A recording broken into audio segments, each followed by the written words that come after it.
I'd like to talk a little bit about my race in northern Wisconsin, northeast Wisconsin to be precise, in the 8th Congressional District. We all know that we're at a tipping point in American history. We all know that you all are making history today. I'm running against a guy by the name of Dr. Steve Kagan. I have a few primary opponents too, but we'll get there. Dr. Steve Kagan is the Triple Crown winner. Now, my grandfather helped to train sulky racehorses, Morgans, in northern Minnesota, but he never had the Triple Crown winner to run against that I have. Dr. Kagan voted for the stimulus package. He voted for cap and trade and is proud of that vote. Now, this is where it gets interesting.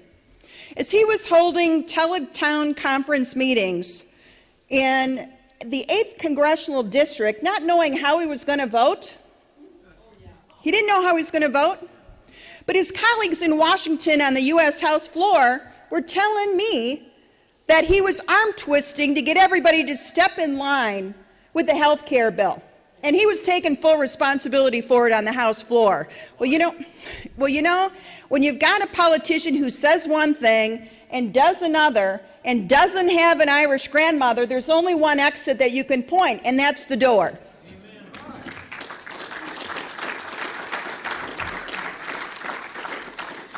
There are clear philosophical differences before all of these congressional and Senate seats before us. And with your help, we can challenge them to think in the right perspective. Let's take a look at these philosophies and see if they match up to you. Instead of supporting competition, they're for bailouts and pork barrel spending.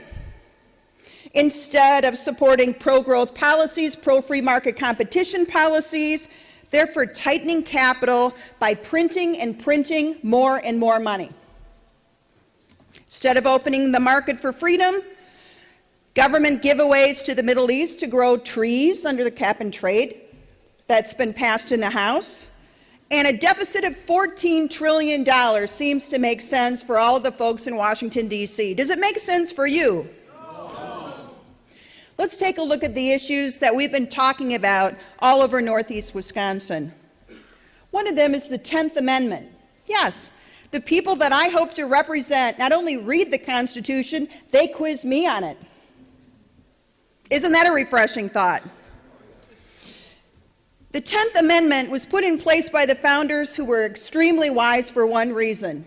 They knew, due to the tyranny of the colonies by the British, by the United Kingdom, at that time it was the British Empire, they knew that they should be fearful of a too powerful government.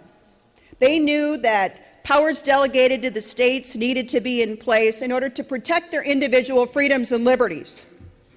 Well, it seems like we need a history lesson to take place in the U.S. House of Representatives, and you and I are about to give it to them. We need to return to those 10th Amendment principles.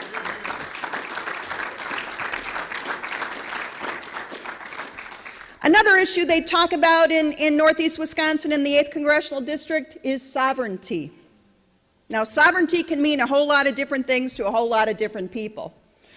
It can be the United States government shouldn't have other world powers telling it what to do. It could mean that the United States' self-interest and national interest isn't all around the world trying to take over the entire world as an empire. It could mean the 10th Amendment and making sure sovereignty of the states is intact. But I'd like to talk to you about individual sovereignty. I believe in individual sovereignty and individual liberties, and that's why I'm running for the U.S. House of Representatives today.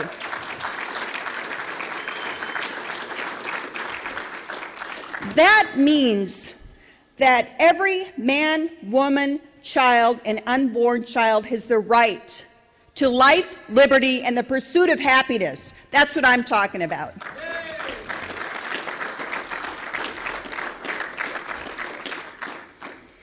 You know, our civil liberties have not only been under attack, we're not guessing about these things, but we have had a U.S. House that since the Patriot Act and other pieces of legislation have forgotten that their first and primary responsibility is to read the bills before them and to ensure that the United States Constitution stayed intact.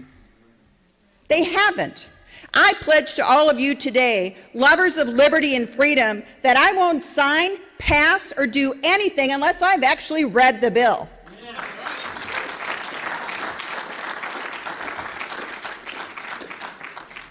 Other issues we're talking about is the war. I not only support the fact that we should have constitutional wars, I will do everything I can to reinforce the Constitution that before we go to war, we should declare war, and that can only come from the Constitution and the Congress.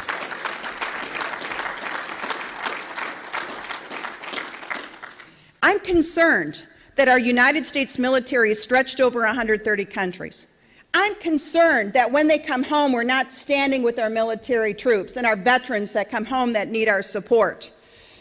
And the only way to rectify that and the concerns for the deficit and the economic problems is to make sure that we have individuals worthy of leadership going into the U.S. House as worthy as the soldiers and the leaders on the battlefield who are protecting our freedoms.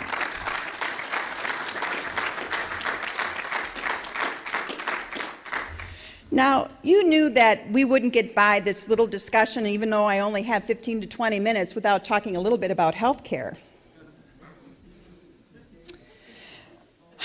The free market solutions to our health care cost, and I'm going to emphasize cost, crisis, will not be handled in the nonsense that has just been passed without a bill intact that is so constitutionally challenged that we have at least 20 states already filing against the United States government on your behalf.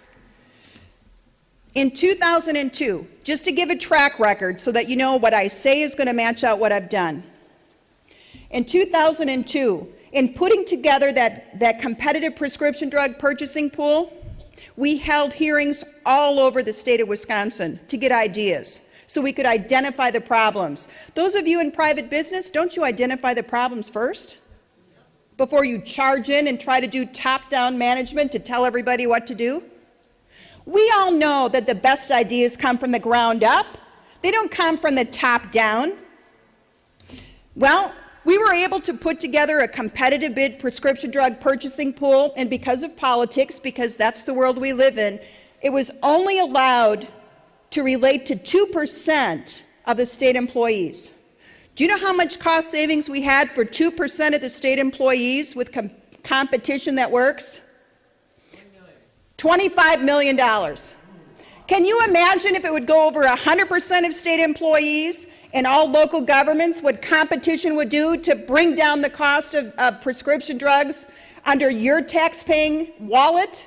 We've got to use free market principles to clean up the waste, fraud, and abuse that threatens this nation more than any dictator ever would.